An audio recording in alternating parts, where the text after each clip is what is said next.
Hello बच्चों, mission ज्ञान से मैं ज्योति जवाहर राजस्थान सरकार और वेदांता के CSR इनिशिएटिव ई कक्षा में आपका स्वागत करती हूँ। देखिए बच्चों, आज हम क्या पढ़ने वाले हैं। हम बहुत सारी चुंबकीय राशियों के बारे में जानने वाले हैं। वैसे तो उनमें से एक दो राशियाँ ऐसी भी है जिनके बारे में हम लोग पहले बहुत पढ़ते आ रहे हैं। ठीक है, कुछ नया नहीं लगेगा आपको।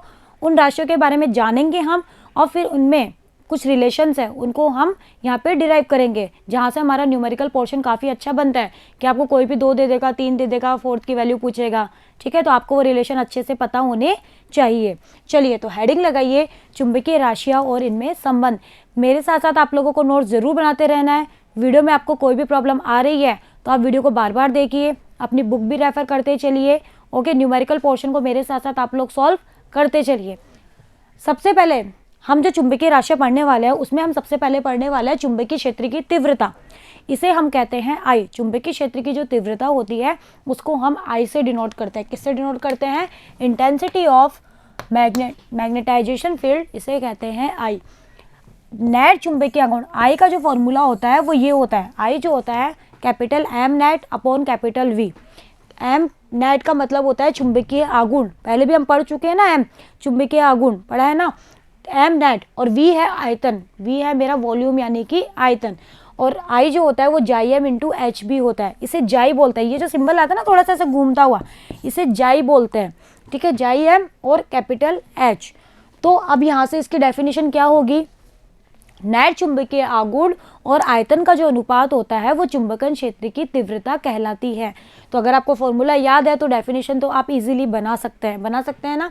चलिए, आई है चुंबकन क्षेत्र की तीव्रता, एम है चुंबकीय आघूर्ण, इसके आगे लिख लेना नेट चुंबकीय आघूर्ण, वी है आयतन, जाइएम जो होता है इसे कहते हैं चुंबकीय प्रवृत्ति। जाइएम को क्या कहते हैं हम? चुंबकीय प्रवृत्ति। और एच होता है चुंबकन क्षेत्र। तो पहला हमारा हो गया चुंबकन क्षेत्र की तीव्रता।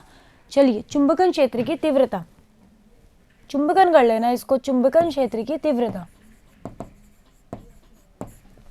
चलिए, अब अगर मेरा जो आयतन है वो एकांक हो जाए, यानी कि v बराबर 1 मीटर क्यूब हो जाए, तो बताओ I बराबर m होगा नहीं होगा, या m नेट होगा नहीं होगा?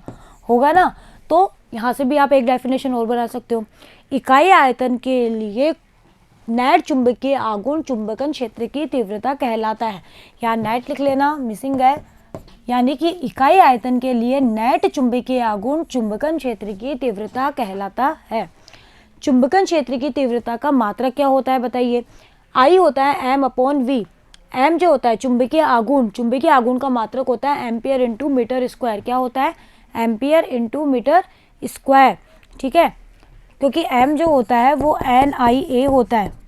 आप लोगों को याद हो तो हम लोगों ने लास्ट चैप्टर में बहुत अच्छे से निकाला भी है, जहाँ हमने बल आघूर्ण वगैरह की बात करी थी, वहाँ पर हमने एम को लिखा था NIA। ठीक है, एन जो होती है फेरों की संख्या होती है, इसका तो कोई मात्रक होता नहीं है। आई हो गया एम्पियर, ए जो था क्षेत्रफल था, क्षेत्रफल का क्या होता है? Metre square. तो एम का मात्रक क्या हो गया? Ampere into metre square. इसको भी कैपिटल ए कर लो। ऐसा अच्छा नहीं लग रहा ना, अजीब सा लग रहा है हिंदी इंग्लिश। ठीक है, और वी जो होता है वो क्या होता है? आयतन। आयतन का मात्रक क्या होता है? Metre cube. तो जब आप इसको काटोगे तो एम्पियर बटे मीटर। ठीक है, या तो इसको भी हिंदी में लिखो। ठीक है, तो एम्पियर बटे मीटर। तो आई का मात्रक क्या हो गया? एम्पियर बटे मीटर। तो आप लोगों को ये चीज़ रटने की जरूरत है क्या? नहीं ना, आप लोग इजीली निकाल सकते हैं, क्योंकि एम कितना होता है? NIA। तो यहाँ से आप इसका मात्रक निकाल सकते हैं। वी का मात्रक आप लोग जानते ही हैं, तो आई का मात्रक क्या आ गया? Ampere per metre. ओके बच्चों, तो ये है चुंबकन क्षेत्र की तीव्रता का मात्रक। अब जब मात्रक पता तो वीमा नहीं निकाल सकते। अब वीमा आप खुद निकालेंगे। क्या है? M0 L-1 T0 A1 है या नहीं? तो चुंबकन क्षेत्र व चुंबकन क्षेत्र की तीव्रता का जो मात्रक होता है और जो वीमा होती है वो समान होती है। ठीक है, ये आप लोग ध्यान रखिएगा। चुंबकन क्षेत्र और चुंबकन क्षेत्र की तीव्रता, इनका जो मात्रक और जो वीमा होती है ना वो समान होती है। चुंबकन क्षेत्र H और चुंबकन क्षेत्र की तीव्रता I। चलिए, अब बात करते हैं आपेक्षिक चुंबकशीलता। ये भी जाना पहचाना सा है। ठीक है, आप लोगों को याद हो तो चुंबकशीलता, चुंबकीय पारगम्यता, म्यू नॉट, म्यू आर, ये पढ़े हैं ना हमने। म्यू आर आ जाए तो आपेक्षिक हो जाएगा, म्यू नॉट आ जाए तो निर्वात के लिए हो जाएगा, म्यू आ जाए तो माध्यम के लिए आ जाएगा। पढ़ा है ना। तो किसी माध्यम में से आखिर में एक्चुअल में होती क्या है, मतलब पारगम्यता या चुंबकशीलता होती क्या है, तो वो जानिए। किसी माध्यम में से चुंबकीय क्षेत्र रेखाओं के गुजरने की जो क्षमता होती है उसे ही उस माध्यम की पारगम्यता कहते हैं। यानी कि आपको जो माध्यम दिया गया है उसमें से कितनी चुंबकीय क्षेत्र रेखाएं गुजर रही है, मतलब उसकी कितनी क्षमता है कि वो कितनी रेखाओं को गुजार सकता है अपने अंदर से, उसे ही हम उस माध्यम की पारगम्यता कहते हैं। आया समझ में। और B बराबर म्यू एच होता है, ये हम पढ़ चुके हैं। तो ये जो म्यू होता है अगर निर्वात हो तो म्यू नॉट में बदल जाता है, तो B नॉट आ जाता है ना। और B और H तो वेक्टर होता है, ये कोई वेक्टर क्वांटिटी नहीं होती है। अब म्यू आर क्या होगा, बिल्कुल वैसे ही जैसे हमने एप्सिलॉन आर लिखा था क्या था, एप्सिलॉन अपॉन एप्सिलॉन नॉट, जब विद्युत क्षेत्र की बात करी थी तो यहाँ से म्यू आर को कैसे लिखेंगे, म्यू अपॉन म्यू नॉट। यानी कि माध्यम की चुंबकशीलता और निर्वात की चुंबकशीलता का जो अनुपात होता है उसे ही हम आपेक्षिक चुंबकशीलता कहते हैं ना। तो ये हो गया म्यू आर, और म्यू आर और जाइएम में भी रिलेशन होता है, वो है mu are is equal to 1 plus जाइएम। ये सारे रिलेशन आपको ध्यान रखने हैं, यहाँ से न्यूमेरिकल पोर्शन बहुत अच्छा कवर होता है। ओके बच्चों, चलिए तो डेफिनेशन बनाना आसान हो गया, इजीली आप लोग बना सकते हैं। जाइएम होती है चुंबकीय प्रवृत्ति, म्यू आर आपेक्षिक चुंबकशीलता, म्यू माध्यम की चुंबकशीलता, म्यू नॉट निर्वात की चुंबकशीलता, और इसकी वैल्यू होती है 4 पाई इंटू 10⁻⁷ होती है ना। आपेक्षिक चुंबकशीलता जो होती है वो मात्रकहीन और विमाहीन होती है नहीं होती है। आपेक्षिक चुंबकशीलता का ना कोई मात्रक होता है और ना ही कोई विमा होती है। ओके बच्चों, चलिए अब देखिए चुंबकन क्षेत्र क्या होता है। वैसे तो हम लोगों ने इसको बहुत बार पढ़ा है ना, इसको हम एच से डिनोट करते हैं और ये एक वेक्टर राशि होती है, ये मैंने आपको बताया था ना। अब देखो चुंबकन क्षेत्र एक्चुअल में होता क्या है, किसी वह बाह्य क्षेत्र जिसमें आप किसी पदार्थ को चुंबकित होने के लिए रखते हो उसे हम कहते हैं चुंबकन क्षेत्र, ठीक है। और ये केवल बाह्य धाराओं के ऊपर निर्भर करता है। और H जो होता है वो B नॉट, यहाँ B नॉट लिखिए, B not upon mu not भी होता है, क्योंकि हमने निकाला था ना B not is equal to mu not into H। अगर निर्वात के लिए लिख रहे हो तो इस तरह से लिखोगे, माध्यम के लिए लिख रहे हो तो B अपॉन म्यू लिखोगे। तो यहाँ से भी डेफिनेशन दे सकते हो, निर्वात के लिए चुंबकीय क्षेत्र और निर्वात की पारगम्यता का अनुपात हमारा चुंबकन क्षेत्र कहलाता है। अब जहाँ H है चुंबकन क्षेत्र, B है चुंबकीय क्षेत्र, म्यू नॉट निर्वात की चुंबकशीलता, म्यू माध्यम की चुंबकशीलता। आपको बहुत अच्छे से पता है कि H हमारी एक वेक्टर क्वांटिटी होती है जिसकी दिशा B की दिशा के तुल्य होती है, और इसका जो मात्रक है वो होता है एम्पियर पर मीटर, जो आप फॉर्मूले से निकाल सकते हो। B और म्यू नॉट का मान रख के आप लोग निकाल सकते हो। तो इसका मात्रक क्या होता है बच्चों, एम्पियर पर मीटर, और CGS में होता है ओरस्टेड। और विमा भी आप निकाल सकते हो, कितनी हो जाएगी, एम्पियर की A1 ये, और इस तरह से तो M0 L-1 T0 और A1। अब देखो हमारा जो चुंबकन क्षेत्र है और हमारी चुंबकन क्षेत्र की जो तीव्रता है, वहाँ मैंने आपको कहा था कि चुंबकन क्षेत्र की तीव्रता और चुंबकन क्षेत्र का मात्रक और जो विमा होती है वो समान होती है। तो बताओ है या नहीं, वो भी एम्पियर पर मीटर थी, ये भी एम्पियर पर मीटर है, इसकी विमा भी L-1 A1 थी, उसकी भी L-1 A1 है, ठीक है। तो ये लोग यहाँ पे आप ध्यान में रखिएगा। और 1 एम्पियर पर मीटर में 4 पाई इंटू 10⁻³ ओरस्टेड होते हैं। ओके बच्चों, ठीक है, चलिए आगे बढ़ते हैं। अब आता है चुंबकीय प्रवृत्ति, जो हम जाइएम पढ़ते आ रहे हैं ना, वो भाई अभी पढ़ा ना इतनी देर से जाइएम पढ़ तो रहे हैं। तो जाइएम क्या होती है, चुंबकन क्षेत्र की जो तीव्रता होती है ना I, वो H के समानुपाती होती है। चुंबकन क्षेत्र की जो तीव्रता है वो चुंबकन क्षेत्र के समानुपाती होती है। जितना ज़्यादा चुंबकन क्षेत्र उतनी ही ज़्यादा चुंबकन क्षेत्र की तीव्रता। तो जब इस समानुपाती को खोलते हैं ना तो एक फैक्टर आता है जाइएम, जिसे हम कहते हैं चुंबकीय प्रवृत्ति।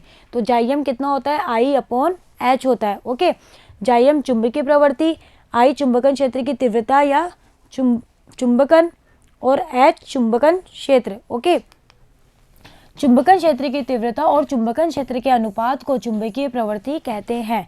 इस फॉर्मूले से आप इसकी डेफिनेशन बना सकते हो। यदि H बराबर 1 एम्पियर पर मीटर हो जाए तो बताओ जाइएम बराबर I होगा नहीं होगा। यानी कि मैंने इसको 1 कर दिया तो ये इसके बराबर आएगा नहीं आएगा। तो यहाँ से भी आप डेफिनेशन दे सकते हो क्या, इकाई चुंबकन क्षेत्र के लिए चुंबकन क्षेत्र की जो तीव्रता होती है उसे ही हम चुंबकीय प्रवृत्ति कहते हैं। और यह भी मात्रकहीन और विमाहीन होती है। क्यों, क्योंकि I और H के मात्रक और विमा समान होते हैं, इसलिए हमारी चुंबकीय प्रवृत्ति है वो मात्रकहीन और विमाहीन होती है। अब देखो हमने लास्ट वीडियो में आपको याद हो तो 3 तरह के पदार्थ पढ़े थे, लो चुंबकीय, अनुचुंबकीय और प्रतिचुंबकीय पढ़े थे ना। मैंने आपको बताया भी था, इसलिए मैं यहाँ पे ज़्यादा डिटेल से नहीं बता रही हूँ। जिन बच्चों ने लास्ट वीडियो नहीं देखा है आप वो वीडियो देखिए, वहाँ मैंने इनके बारे में थोड़ा बहुत आपको बताया था। तो जो लोह चुंबकीय पदार्थ होता है उनके चुंबकीय प्रवृत्ति का मान 1 से बहुत ज़्यादा होता है, यानी कि जाइम ग्रेटर देन 1 होता है। ठीक है, अनुचुंबकीय जो होता है उनका मान, जाइम का मान 1 के बराबर होता है उनके लिए। अनुचुंबकीय पदार्थों के लिए जाइम अप्रोक्सीमेट इक्वल टू 1 होती है, और जो हमारे प्रतिचुंबकीय होते हैं ना उनके लिए लेस देन 1 होता है, जाइम लेस देन 1 होता है। यानी कि ये चीज़ आपको ध्यान रखनी है, तीनों एग्जाम में आपको पूछ लेगा, जाइम लेस देन 1, नीचे 4 ऑप्शन दे देगा, अनुचुंबकीय, प्रतिचुंबकीय, कुछ भी दे देगा 4, या फिर इनके एग्जाम्पल दे देगा। आपको इनके एग्जाम्पल भी पता होने चाहिए, कौन से पदार्थ लोह चुंबकीय थे, कौन से अनुचुंबकीय थे, कौन से प्रतिचुंबकीय थे। ठीक है, एग्जाम्पल दे देगा, तो आपको इनके बारे में पता होना चाहिए। अगर जाइम बहुत ज़्यादा है 1 से तो लोह चुंबकीय, जाइम 1 के लगभग बराबर है तो अनुचुंबकीय, और जाइम 1 से बहुत छोटा है तो प्रतिचुंबकीय। ओके बच्चों, तो ये आप लोग यहाँ पे ध्यान रखिएगा। यानी कि जाइम के मान के आधार पर हम पदार्थों की प्रकृति के बारे में बता सकते हैं कि वो लोह चुंबकीय है कि अनुचुंबकीय है कि प्रतिचुंबकीय है, कौन से प्रकार का पदार्थ है हम बता सकते हैं। ओके, चलिए अब आता है चुंबकीय संतृप्ति, यानी कि मैग्नेटिक सैचुरेशन क्या होता है। अब देखो, सैचुरेशन संतृप्त हो जाना, कुछ समझ में आ रहा है? संतृप्त समझते हो ना, मतलब जैसे आप लोगों को खाना खिलाया जा रहा है, आप लोग खा रहे हो, एक पॉइंट तो ऐसा आएगा कि तब आप कहोगे कि नहीं बस अब नहीं खा सकते, अब हम सैचुरेट हो चुके हैं, यानी कि संतृप्त हो चुके हैं। तो बस वही चीज़ है क्या, जब किसी चुंबकीय पदार्थ को चुंबकन क्षेत्र में रखते हैं, किसी चुंबकीय पदार्थ को आपने किसी चुंबकन क्षेत्र में रखा तो वह एक सीमा तक ही चुंबकित होगा। ठीक है, चुंबकित होगा, इसको लिख लेना, चुंबकित होगा। उसके पश्चात उसके चुंबकीय सामर्थ्य में वृद्धि रुक जाती है, इसे ही हम कहते हैं चुंबकीय संतृप्ति। यानी कि अब वो चुंबकीय पदार्थ कहेगा कि नहीं बस इस लिमिट से ज़्यादा मैं चुंबकित नहीं हो सकता, अब मेरी इतनी ही लिमिट है। तो जब वो अपनी लिमिट तक पहुंच जाएगा यानी कि वो संतृप्त हो गया, और उसी चीज़ को हम क्या कहते हैं बच्चों, चुंबकीय संतृप्ति। आया समझ में?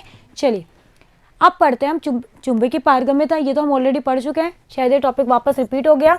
वही है, किसी माध्यम में से कितनी चुंबकीय बल रेखाएं गुजर रही है, वही क्षमता, उस माध्यम की जो क्षमता होती है उसे ही हम चुंबकीय पारगम्यता कहते हैं। ओके, ये mu is equal to B upon H, mu not और जाइएम में एक रिलेशन होता है, ये आपको ध्यान रखना है। म्यू बराबर होता है म्यू नॉट 1 प्लस जाइएम।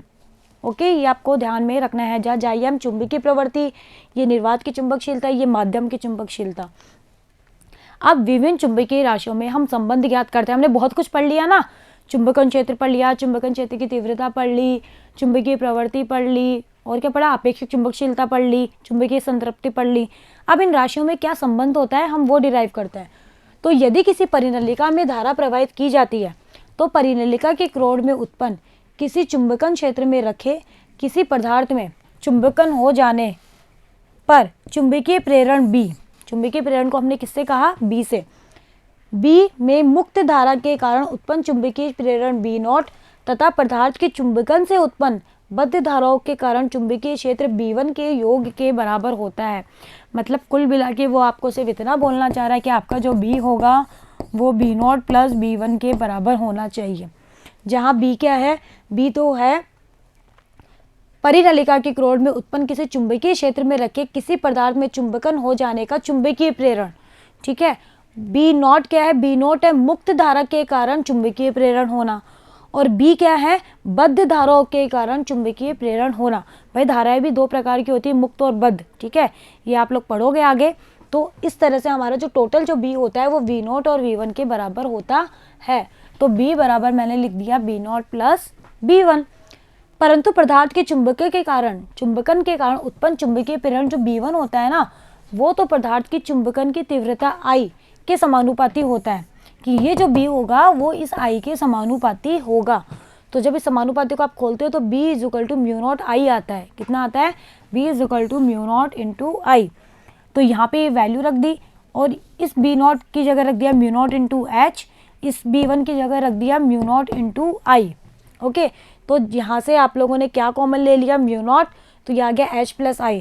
तो B म्यू नॉट H और I में ये रिलेशन होता है जो आपको ध्यान रखना है। B बराबर mu naught H plus I, जहाँ H चुंबकन क्षेत्र, I चुंबकन क्षेत्र की तीव्रता और B चुंबकीय क्षेत्र और म्यू नॉट निर्वात की पारगम्यता। B बराबर mu naught H plus I जो होता है वो जाइएम इंटू H होता है, हम पढ़ के आ चुके हैं। तो यहाँ जाइएम इंटू H रख दिया। तो इस H को, ये जो है बी अपॉन एच बराबर mu naught 1 plus chi M. H common ले लिया, देखो यहाँ से जब आप एच कॉमन लोगे तो ये ऐसे आएगा mu not into H 1 plus chi M. इस एच का इधर भाग दे दिया तो ये आ गया ये वाले स्टेप। ओके, तो यहाँ से ये आ गया बी अपॉन एच जो होता है वो म्यू बी होता है, तो mu is equal to mu 0 1 plus chi M. ये फॉर्मूला डिराइव हो गया। तो ये भी आपको ध्यान रखना है, मतलब ये सारे फॉर्मूले आपको याद करने ही हैं क्योंकि यहाँ से न्यूमेरिकल पोर्शन बनेगा और ये डेरिवेशन में एज इट इज एग्जाम में आ सकता है कि विभिन्न चुंबकीय राशियों में संबंध ज्ञात करिए। तो आपको बिल्कुल ये सभी करना है, पहले चुंबकीय राशियों के बारे में बताना है, फिर उसके बाद में इनमें रिलेशन मेंटेन करना है। डिपेंड ऑन मार्क्स, 2 नंबर का है तो आप डायरेक्ट बताइए, 3 या 4 नंबर का है तो पहले चुंबकीय राशियाँ भी सारी बताइए, फिर उनमें रिलेशन को मेंटेन रिलेशन निकालिए। Okay, mu upon mu not जो होता है वो कितना होता है, म्यू अपॉन म्यू नॉट जो होता है वो म्यू आर होता है। ठीक है, तो mu are is equal to कितना आ गया 1 प्लस जाई एम। तो म्यू आर कितना आ गया 1 plus chi M. Mu R होता है ना म्यू अपॉन म्यू नॉट। अब B upon mu not minus I is equal to H, ये कहाँ से निकाला, ये निकाला यहाँ से बी अपॉन म्यू नॉट किधर ले गया एच प्लस आई और इसको भी इधर ले आए तो ये निकल गया B upon mu not minus I is equal to H. Okay बच्चों, तो यहाँ तक आपको समझ में आया।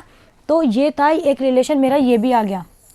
अब देखो ये क्वेश्चन कैसे बनेगा, जैसे आपको वो दे देगा कि एच पूछेगा, बी म्यू नॉट आई दे देगा, या फिर mu not they they, mu naught तो आपको पता होता ही है, याद करना है। बी और आई दे देगा एच पूछेगा, या एच और आई दे देगा बी पूछेगा, या बी और एच दे देगा आई पूछेगा। तो जिस तरह से वो आपको चीज़ें देना, आपको उस तरह से अपना फॉर्मूला लगाना है। तो आपको ये ध्यान रखना है, ये भी ध्यान रखना है, ये भी ध्यान रखना है, ये भी ध्यान रखना है। ओके, और जो पीछे हमने पढ़े ना वो भी आपको सब यहाँ पे ध्यान में रखने हैं। ओके बच्चों, तो ये था विभिन्न चुंबकीय राशियों में हमारा संबंध। ओके, तो इससे रिलेटेड जो न्यूमेरिकल है बहुत इजी से न्यूमेरिकल है, आप लोग करके देखना, बस फॉर्मूले याद होंगे तो फटाफट से निकल जाएंगे। ओके, तो आज के लिए इतना ही, बने रहिएगा मेरे साथ, मिलते हैं नेक्स्ट वीडियो में। Thank you.